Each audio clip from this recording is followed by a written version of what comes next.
tonight. So my name is Kaylee Long. I'm an attorney here with Hirzel Law.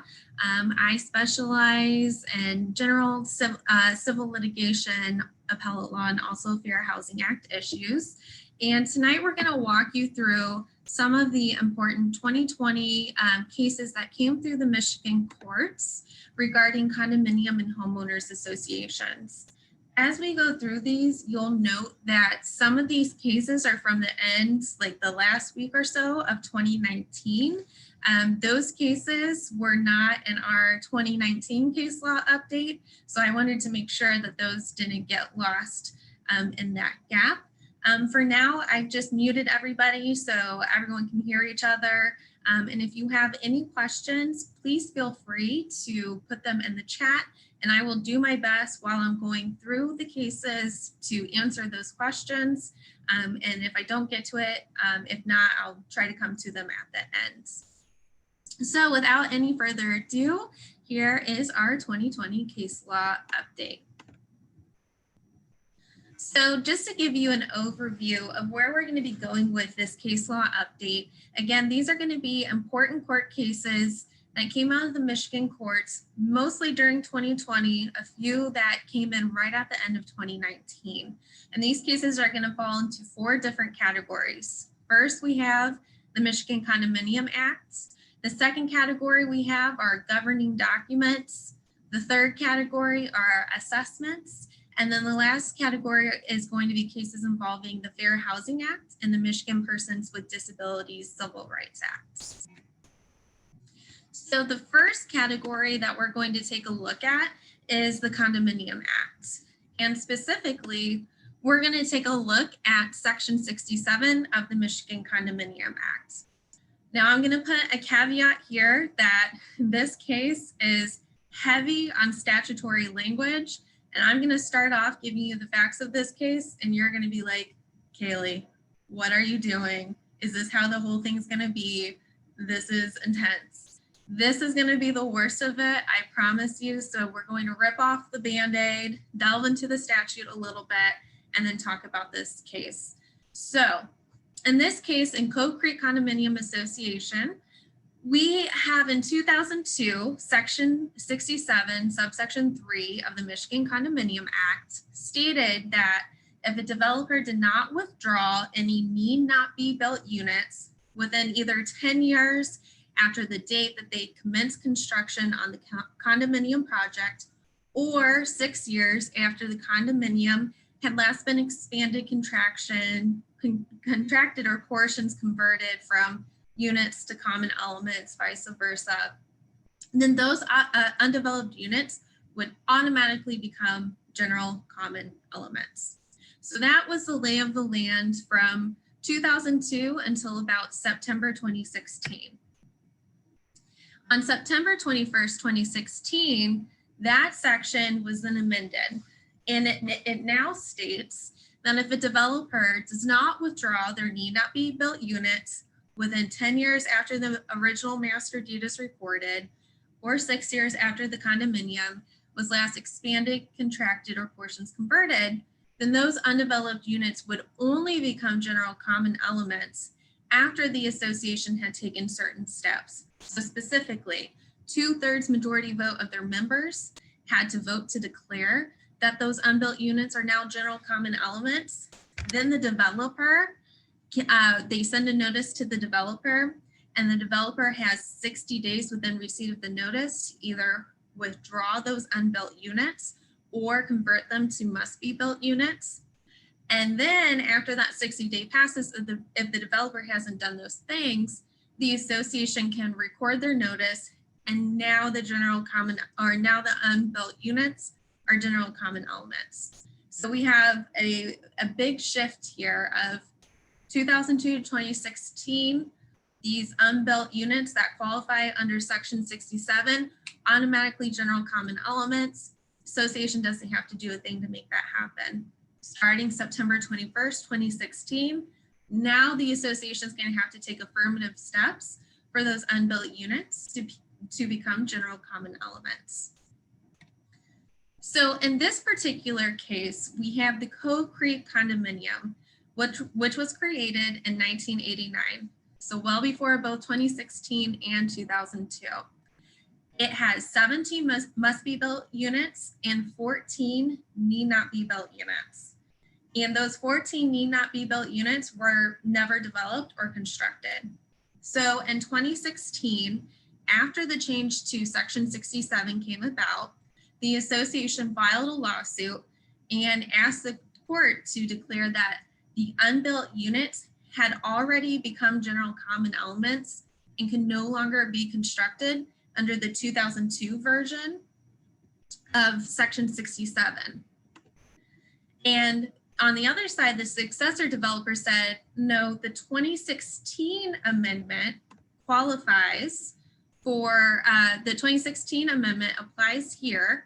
And so these are not general common elements because you association have not had a 2/3 majority vote of your members, and you have not given us the 60 days to either withdraw these units or have them switched to must be built units.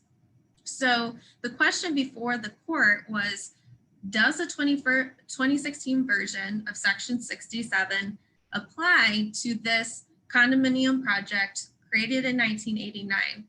Have those unbuilt units automatically become general common elements, or does the 2016 version apply? And now the association has to go through all these affirmative steps before they can become general common elements.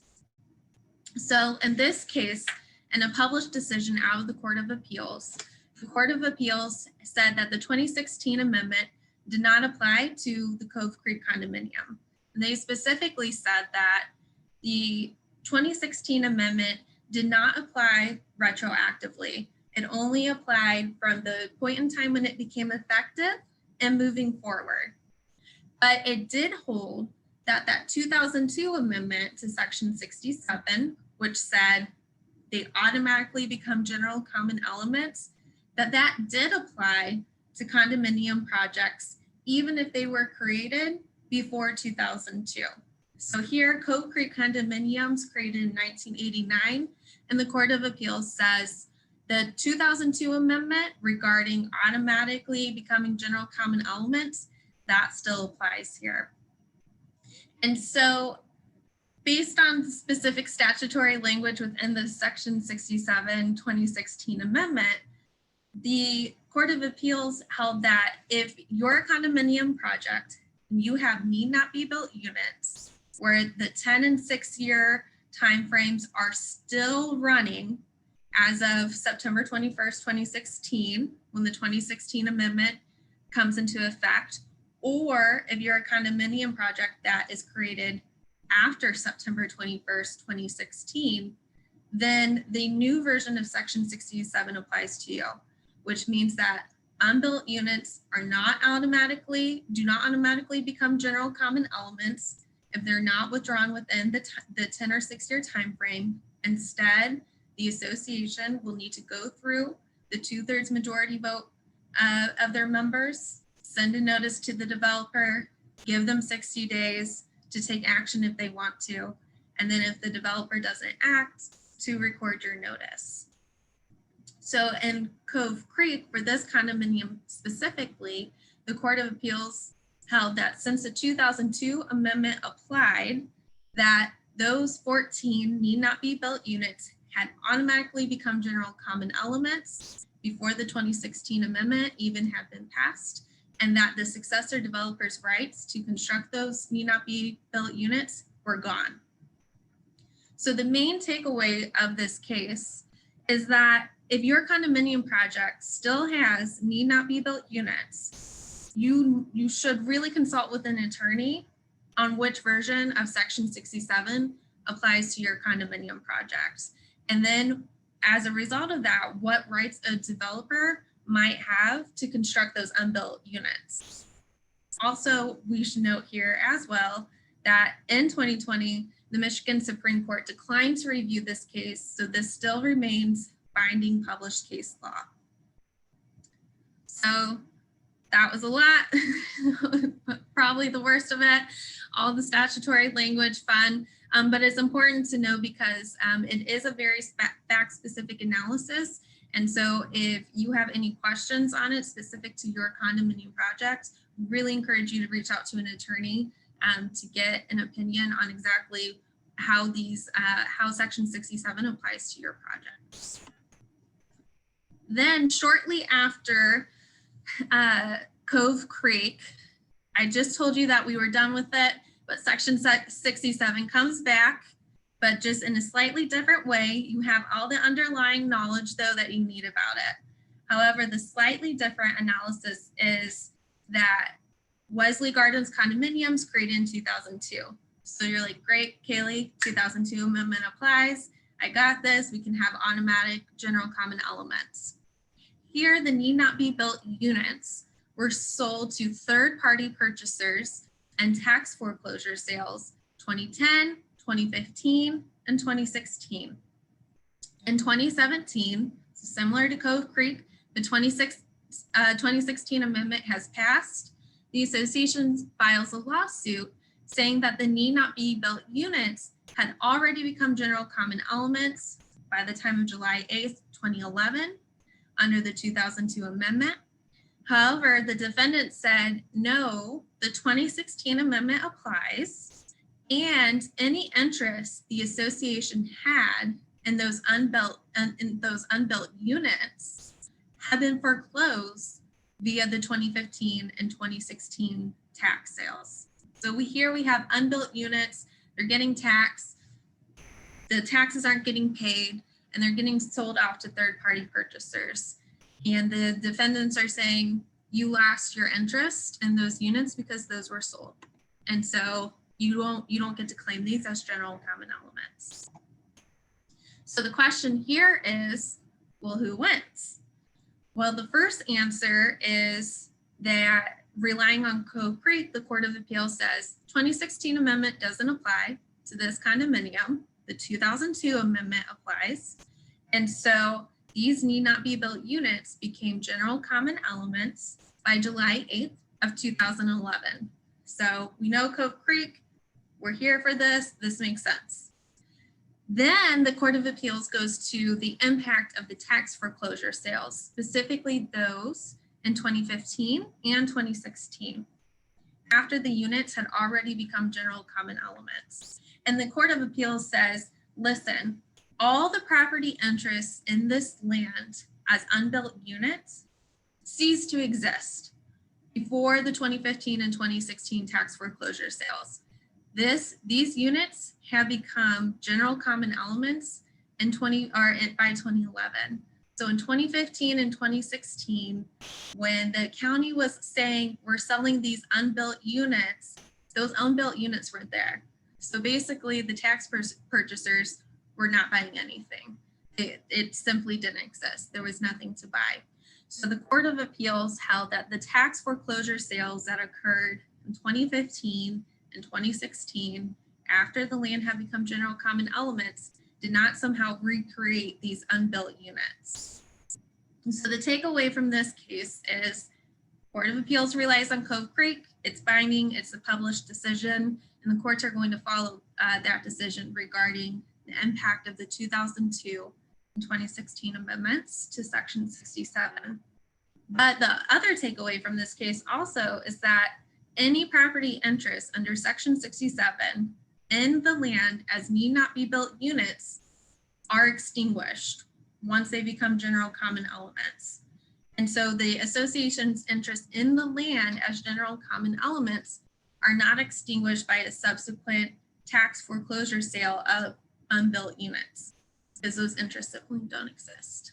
So I'm going to take a look. I think I might have a question. Okay, no question for now. All right. And if you just joined while we started talking, if you have a question while we go through these, please feel free to submit them in the chat box, and I will do my best to answer them as soon as possible. So now we're done with Section 67. You can have a big sigh of relief. We're going to move on to one other aspect of the Michigan Condominium Act, specifically changes to percentages of value. So here we have, in 2004, The Sunnyside Resort condominium consists of 14 units. And when the condominium was created, all 14 units were intended to be sold with structures already built on them. However, in 2005, the documents are updated to now allow units 11 through 14 to be sold as vacant lots without any structures built on them. So we have one significant change here. And units 11 through 14 are supposed to be exempt from assessments until structures are constructed on them. Then in 2005, 2 garages are improperly constructed on the common elements. So this was done without any co-owner vote or consent, and it ends up limiting the co-owner's overall share of the common elements. And during the same time, units 11 and 13 are being assessed even though they don't have any structures on them. So the plaintiffs in this case asked the court to recalculate the percentage of value of units 11 and 13 to make assessments equitable. Because they're saying, hey, look, we don't have any structures on these. Why are we paying the same assessments that units 1 through 8 are? And they asked this relief from the court, even though the condominium subdivision plan has not been updated to show that units 11 and 13 are vacant, or to show the 2 new garages that have been built on the common elements. So the subdivision plan reflects what the original condominium was contemplated to be, and not the subsequent changes that occurred after. So the question for the court in this case was, can they recalculate the percentage of value in the condominium documents? Can the court do it as opposed to the association or the co-owners? And the Court of Appeals said that yes, they could. So Section 95 of the Michigan Condominium Act allows a co-owner to bring an action in a court to revise the percentage of value per condominium unit based on what is fair, just, and equitable in accordance with both the basic formula for percentage of value and the condominium documents. So when you look through your condominium documents, typically you'll see language such as the percentage of value was based on determining the approximate sizes in comparisons to one another, language such as that. And secondly, when there has been a change in the condominium subdivision plan that would alter the percentages of value. So in this case, the condominium documents originally contemplated all 14 units would be sold with structures on them. And the original formula that's included within the governing document stated that percentage of value was based in part on floor space of the units.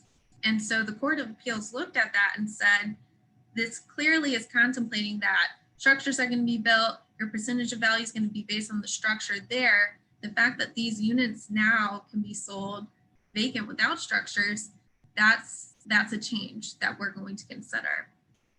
They also agreed that the later construction of the garages on the common elements was also a substantial enough change because, again, built on the common elements without co-owner approval.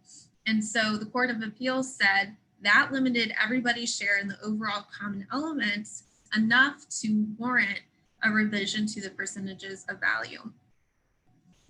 And in part here, the defendant said, listen, maybe these are changes that might warrant a revision to percentage of value, but it's not in a recorded condominium amendment subdivision plan.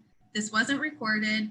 The condominium subdivision plan still looks as originally contemplated, and you can't grant this relief unless those changes are recorded in a new subdivision plan. And the Court of Appeals disagreed. They said that the changes had already occurred. It didn't matter that they weren't reflected and recorded condominium subdivision plan. And so the court said units 11 and 13, you don't have structures on you, so your percentage of value is 0%. And then the rest of the condominium units were adjusted accordingly based on that change. So the main takeaway in this case was that changes in a condominium that are substantial enough to warrant a reallocation of percentage of value do not need to be reflected in a recorded amendment before a co-owner can obtain relief from the court under Section 95 of the Michigan Condominium Act to have a reallocation of percentages of value. So let me check my chat box. So I have a question here that says, does percentage of value include expenses not shared? So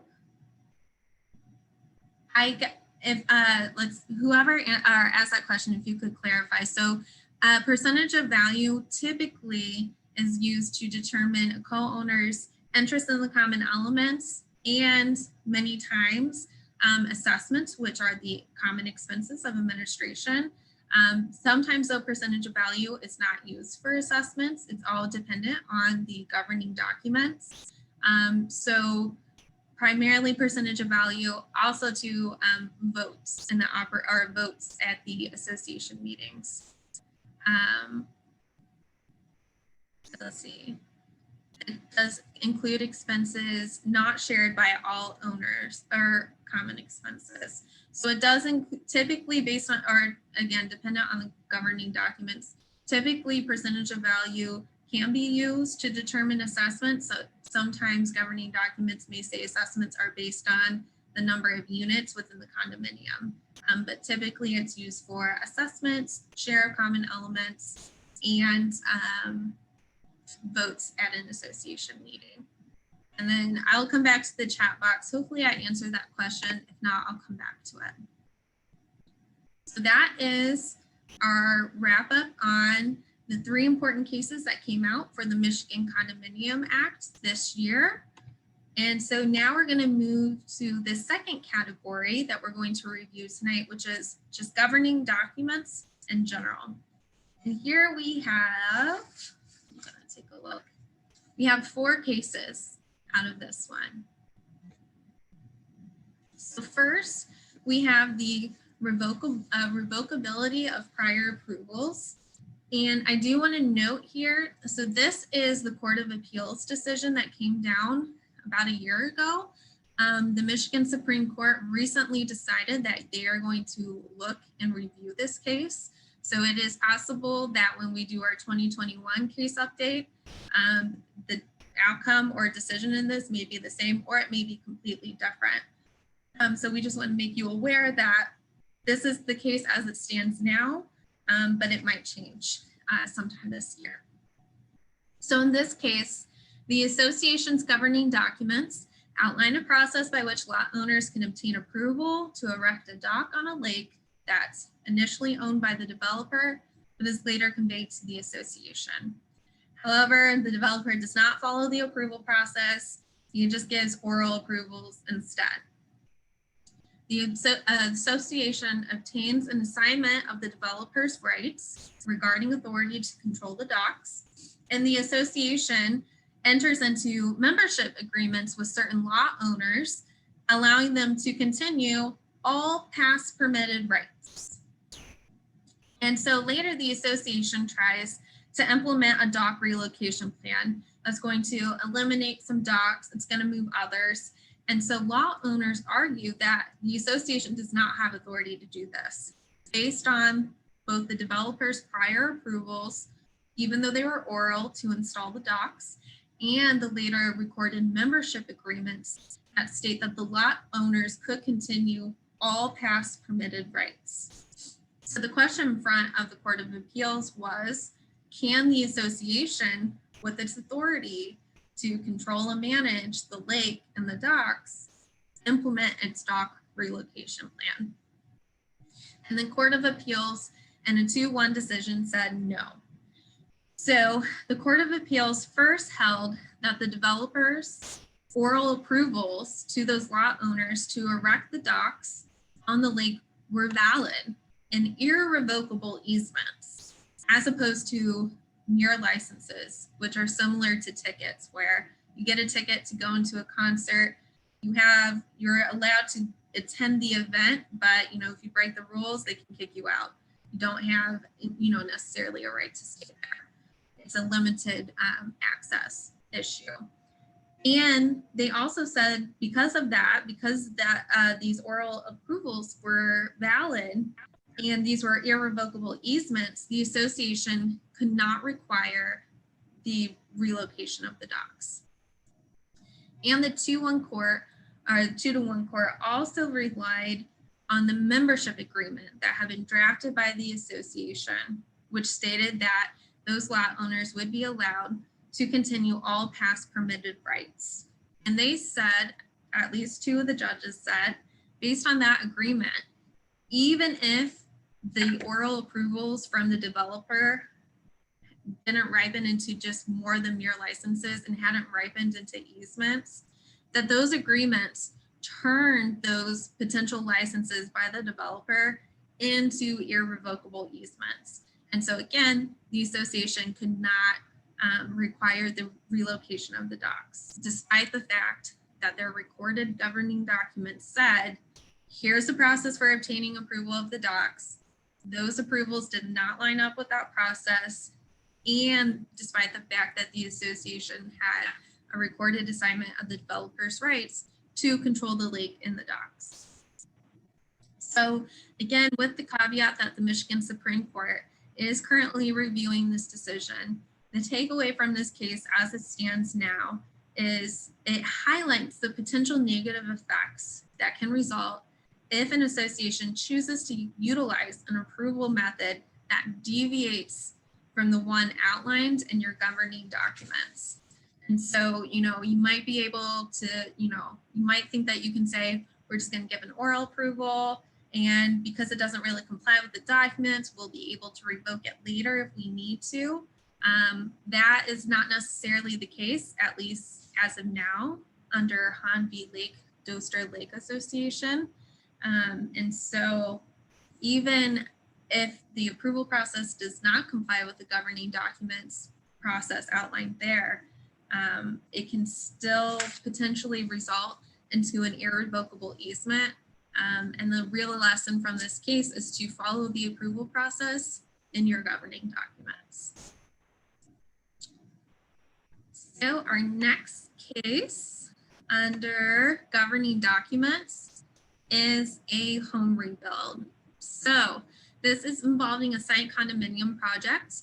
In 2002, the Hammonds purchased a home, and in 2015, their home is destroyed by a fire. And when they rebuild their home, they get both the association and township's approval. So they comply with both approval processes. We have no problems here. And their new home that they build is slightly larger than the original and about 30 feet closer to their neighbor's home.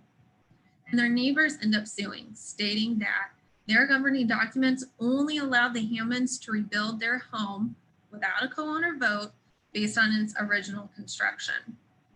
So the Caminadas basically are arguing, you could build your original home or your home as it was originally built. If you wanted to build something different, you needed to get unanimous co-owner approval to do so. And so the question was, did the Hammonds breach the governing documents by building a home that was different from their original? And here the Court of Appeals said no. So in this particular condominium, we had a repair and reconstruction provision within the bylaws that stated a unit and its improvements had to be reconstructed in substantial conformance with the original plans and specifications, unless the co-owners unanimously decide otherwise. And so the Caminadas wanted that home to be built to the original building plans. And they said, basically, because that didn't happen and you didn't get a unanimous co-owner vote to have it different, you need to rebuild parts of your home so it matches the original. The Court of Appeals said, listen, the condominium documents, when they say, it needs to be built in substantial conformance with the plans and specifications, what they're saying, they're not relying on exact building plans. Instead, the condominium's documents references to square footage, building setbacks, maximum number of bedrooms, things of that sort. So the Court of Appeals did not buy the argument that it had to be the exact same original home, but it did still need to comply with the architectural and building restrictions within the governing documents, which these homeowners had. And so the takeaway from this case is that a co-owner's rebuild after a disaster does not need to be an exact replica of the original home, so long as the architectural and building restrictions within the governing documents are complied with. And next, so this is something that frequently comes up. Another thing that I do here is document amendments, and something that our clients have frequent questions about in document amendments are amending leasing restrictions and potential grandfathering in and leasing caps. So this case came up before the court early last year, and it involves Weatherstone Condominium Association. On July 8th, 2016, they amend their leasing restrictions. So they set a 25% leasing cap, and they only grandfather in units to go above that cap if they have an approved lease that is on file with the association by July 8th of 2016. So here we have the co-owners Stotsiades, who had an approved lease on file with the association between September 2013 and August 2015, and they state, we're still leasing our unit. We still have a lease going on, we're still leasing our unit. And so they argued that they fall under the grandfathering exception and that the association cannot enforce the amended leasing restrictions against them. So the Court of Appeals was not very happy with these homeowners for many reasons, but the Court of Appeals sided with the association, stating that the association could enforce the amended leasing restrictions against them.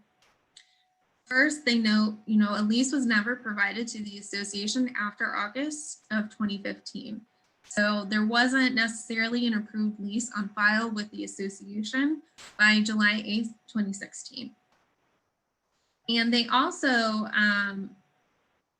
note too, primarily that these homeowners, their arguments presented to the court did not provide much factual or legal analysis at all. They basically just said, this doesn't apply to us, this needs to be overturned. And the Court of Appeals was dissatisfied with the fact that there was not any factual legal connection within their arguments as to why the 2016 bylaws amendment did not apply to them.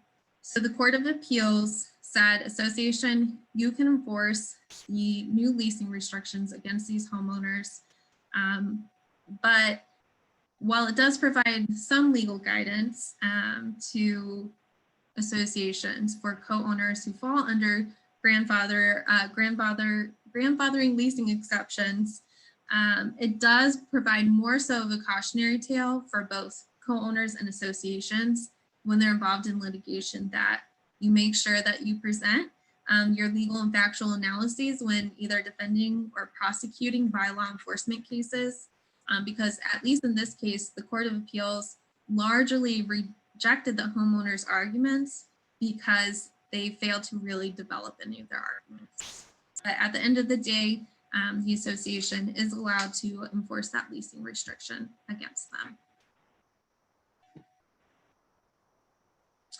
And last in our governing documents section, we have here an issue with arbitration. So the association's governing documents state that either it or a co-owner can demand that a dispute be resolved through arbitration, but the governing documents do not include a statement that arbitration is only required if both parties consent to arbitration.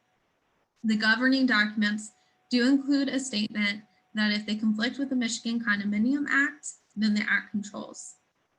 So here we have co-owners, the tours, who are sent several bylaw violation notices from their association. Right before the association files a lawsuit, the tours send the association a letter demanding arbitration. However, the association does not consent. The tours argue, hey, the governing documents don't say both parties have to consent. It just says that I can demand it. And so the question before the court was, does the association now have to arbitrate the dispute? And in this case, the Court of Appeals said no, relying primarily on the Michigan Condominium Act itself. So MCL 559.184, subsections 8 and 9 deal with the arbitration provision that you should see in condominium documents that says arbitration is only required if both or all parties to the dispute consent to the arbitration. And so the Court of Appeals confirmed the Michigan Condominium Act requires mutual consent in order for the parties to proceed through arbitration. And because the governing documents in this case said the Michigan Condominium Act controls, then pursuant to the act, that mutual consent for arbitration was still required, even though it didn't explicitly say it in the governing documents. So here, the main takeaway was to make sure that your governing documents, at least in the arbitration provision, include all the statutorily required information regarding arbitration, including requiring mutual consent, and also that in general, that your governing documents include language that states if there's anything that conflicts with the act, that the act controls. So that's really a document amendment issue. And so strongly encourage you to consider giving your governing documents a review. We do report cards where we do these types of reviews. So if you're interested in other potential gaps that your documents may have, that's the type of analysis that we can provide to you. But really that case highlights the importance of making sure that you have that language of that the act controls if there's any conflicts. All right. So we have here, and just a reminder, if you have any questions, feel free to send them to the chat and I'd be happy to answer them.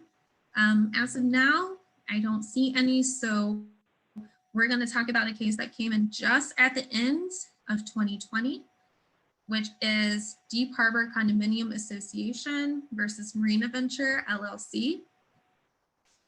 And this is our one assessment case for the 2020 case law update. So in this case, the association's governing documents state the board of directors can do everything that's not prohibited by state law, it's not prohibited by the condominium documents, or anything that's not required to be done by the co-owners. And so the association gets involved in litigation with a co-owner, and they enter into a settlement agreement that waives the co-owner's obligation to pay assessments until certain conditions are met, which means that this co-owner owned a substantial number of units within the condominium. So by waiving assessments for this co-owner, they were losing up to 46% of their income because their units equaled about 46% of the percentage of value in the condominium. So subsequent board members get control of the association and they file a lawsuit saying, hey, this agreement, it effectively modified the percentages of values within the project without co-owner consent, and this settlement agreement is invalid.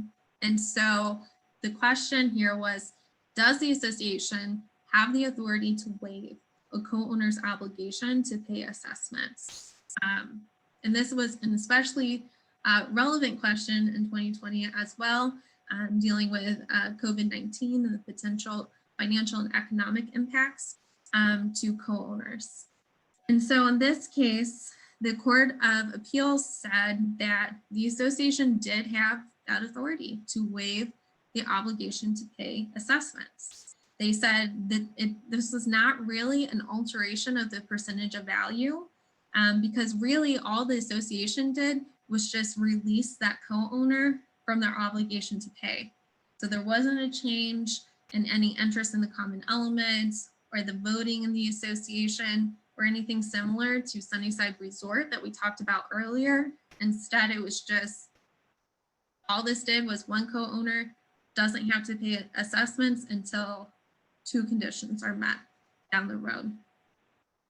The Court of Appeals did note, however, that this framework where the association's only going to be able to assess and collect 54% of its budget in any given year meant that they recognized, hey, that means you're going to operate in a deficit and it's not great corporate management.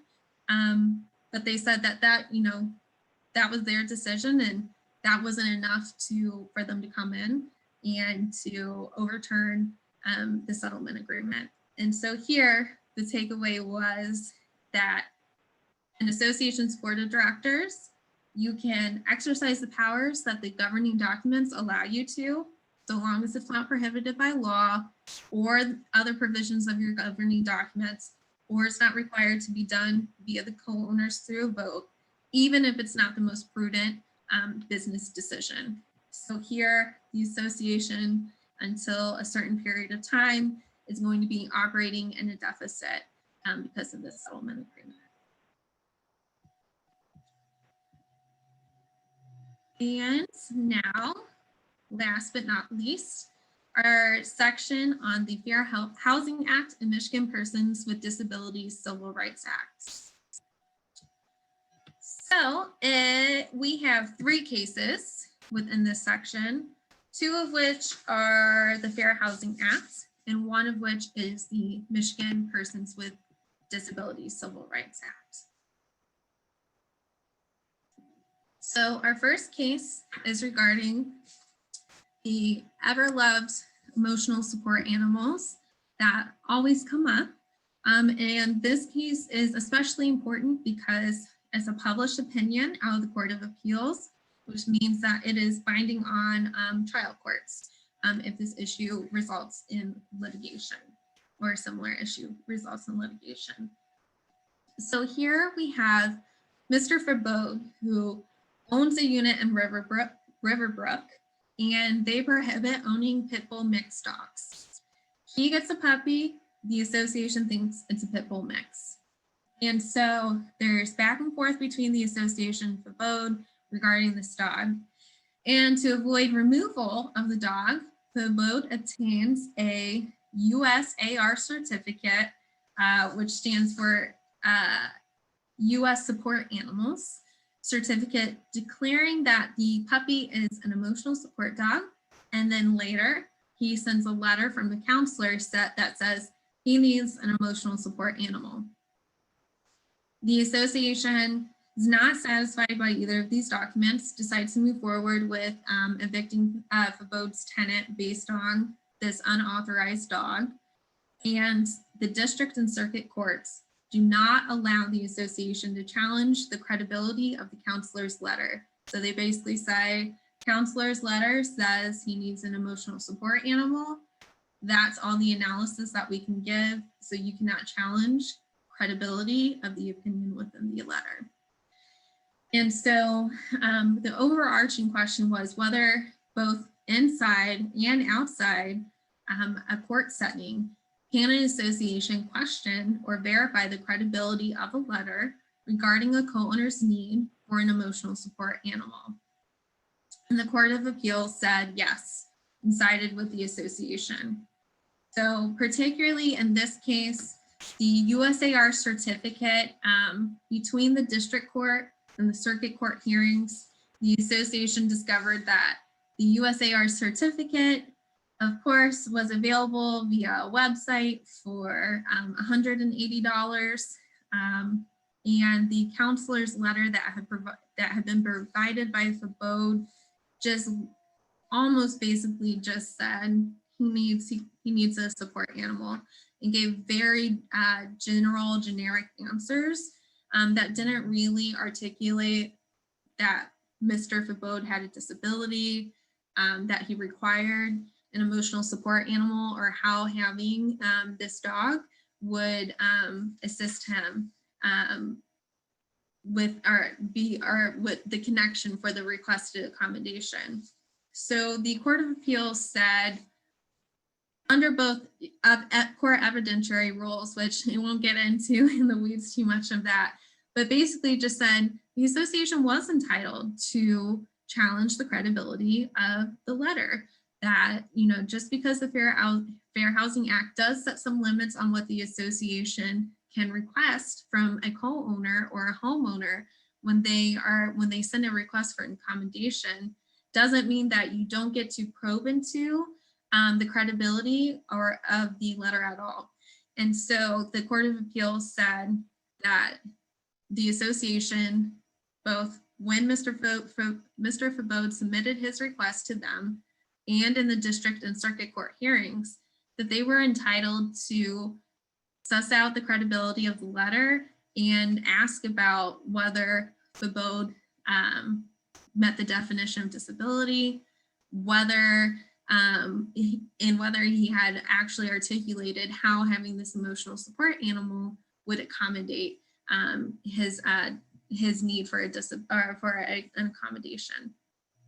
And so the takeaway here really was that both inside and outside of a trial court, an individual requesting accommodation for an emotional support animal has to be able to demonstrate that they meet the Fair Housing Act's definition of disability, and you have to describe the requested accommodation, and you have to show the relationship between the disability and the need for the accommodation.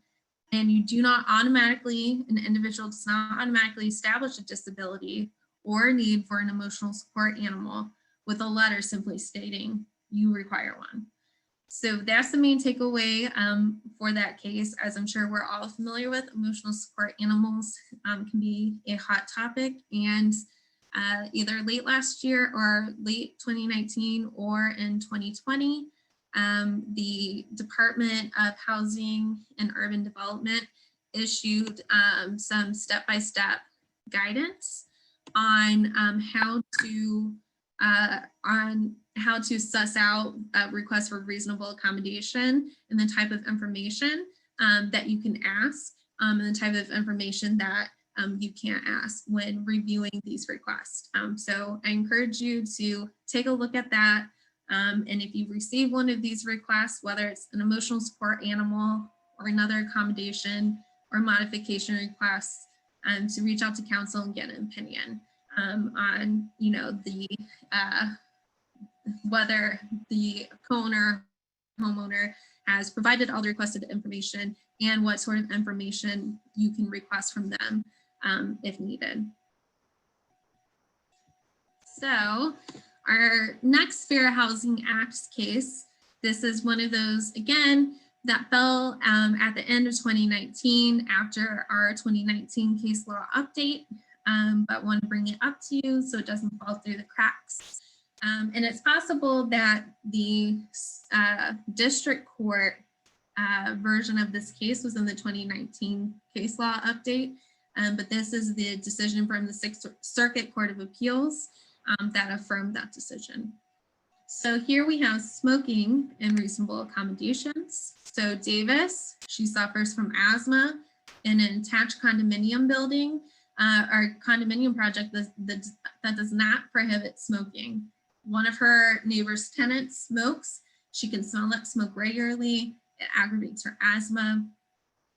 The association asks the tenants, hey, can you contain the smell of smoke inside your unit? They install a fresh air system on her ductwork, but some smell of the cigarette smoke still enters her unit. And so she, after all these prior requests, she now asks the association to grant her a reasonable accommodation by prohibiting smoking within the condominium project.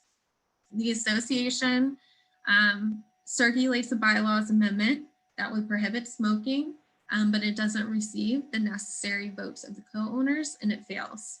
However, Davis still sues the association for violating the Fair Housing Act by failing to ban smoking. And so the question that both the Eastern District of Michigan and the Sixth Circuit Court of Appeals and federal court answered was whether the association violated the Fair Housing Act. And both the Eastern District of Michigan and Sixth Circuit Court of Appeals said no, mainly because her request was not actually a reasonable accommodation. The Sixth Circuit Court of Appeals specifically says that a reasonable accommodation is only a moderate adjustment to a policy, not a fundamental change. And so what her request here was, this condominium allows smoking, and you're asking us to move the bar from allow smoking to completely prohibit smoking. And they said that is just a fundamental alteration. That's not just a moderate adjustment, that fundamentally changes everything, and that's not reasonable. It's not a reasonable accommodation. And so the big takeaway in this case was, again, when you receive a request for an accommodation or a modification from a co-owner or a homeowner, is that there are several requirements that must be satisfied, that the homeowner or co-owner must present for the association when they're reviewing these, but specifically here, that accommodation has to be reasonable. Only a moderate adjustment, it can't fundamentally change things. And here, the Sixth Circuit Court of Appeals also mentioned that it is very possible that homeowners had bought units in this condominium because they allowed smoking. And so again, taking that interest in mind of the fundamental alteration that may have resulted had the association been required to grant that accommodation.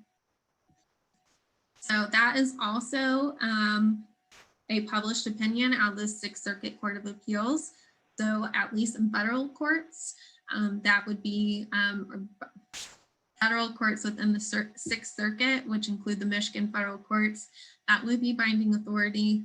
And it's possible it could be used for persuasive authority in Michigan state courts if a similar issue was to arise. And then, last but not least, we have the Michigan Persons with Disabilities Civil Rights Act. And here, a case involving whether that applies to post-sale requests for an accommodation or a modification. So this is, again, a published opinion out of the Court of Appeals. So it is binding authority on the Michigan trial courts. And so we have a situation here where the Romigs purchased their unit in 2009. 7 years later, in 2016, they request an accommodation to install a railing on the front porch and stairs of their unit. Over a period of 2 months, while the association is considering and verifying their request, Mr. Romig falls down the stairs and is hospitalized 2 different times. And the association ultimately grants the request, but a few months after that, Mr. Romig dies. So his wife, Ms. Romig, brings the suit, sues and alleges that the association violated the Michigan Persons with Disabilities Civil Rights Act, which prohibits discrimination based on disability when furnishing services in connection with a real estate transaction. So here, the Court of Appeals was answering whether the association was liable for discriminating based on disability and whether they were furnishing services in connection with a real estate transaction.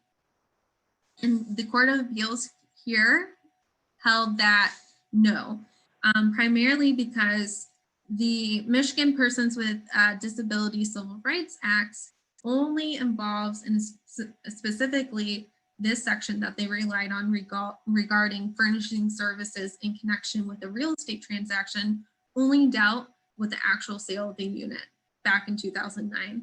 It did not also include subsequent actions that happened post-sale. And so the Court of Appeals said, you know, had this happened when the property was bought in 2009, maybe. This happened 7 years later after you purchased your unit. This wasn't in connection with a real estate transaction, and so your claim does not stand up under the Persons with Disabilities Civil Rights Act.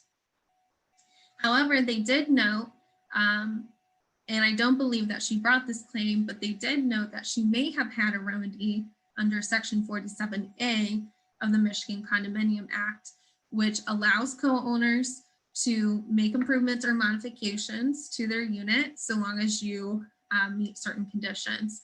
And so they said, maybe you had a remedy under that particular section, but you don't have a remedy under the Persons with Disabilities Civil Rights Act. So the big takeaway from this case was that at least this particular section of the act does not apply to a post-sale request for an accommodation. It has to be related to a real estate transaction in the sale of the unit. Instead, if a co-owner wants to pursue an action like this, they'll need to look to Section 47A of the Michigan Condominium Act. And here the association to something important to note is Section 47A of the Michigan Condominium Act requires that the board either approve or deny a request within 60 days. Otherwise, it's deemed approved. The court here found that they responded within that time frame. So there wasn't an issue there with the timing of their response. And then Ms. Roman had also filed a companion case in the Federal Western District of Michigan, and that was under the Fair Housing Act. So just a little extra Fair Housing Act nugget for you is that court, the Federal District Court, said 2 months is not an unreasonable period of time to approve a request for a reasonable accommodation. So Section 47A of the Michigan Condominium Act says you have 60 days, you need to approve or deny, otherwise it's deemed approved. The Fair Housing Act only states that you need to respond within a reasonable period of time. And at least in this particular case, the federal court out of Western District of Michigan said 2 months was not an unreasonable period of time for them to respond. So with that said, that is our 2020 case law update. I will note too, so I have here my information on where you can find us. I will highlight our blog, which is www.micondolaw.com. Some of these cases that we went through tonight and other cases that, kind of very important, generally applicable broad cases that come out during the year, we'll post a blog article on them. So as 2021 progresses, more cases come out that are relevant to you that we think you should really know about sooner rather than later. We'll publish blog articles there discussing those cases so you can get a hold of those right away. And I will check. It looks like I have a few questions. So questions, if I would send the PowerPoint, I believe that will be available. I will follow up with the people who are in charge of that, which is not me. But I will ask whether this PowerPoint will be available, and then I will hang around for a few minutes if you have any questions you want to discuss. And again, keep your eye out on our blog articles, as when these cases come down, we tend to provide a blog article discussing them, so you have that information at the ready.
All right, I'm going to give one final call for any questions. If not, I'm going to log off and we're all going to send away. But it doesn't look like we have any. So, all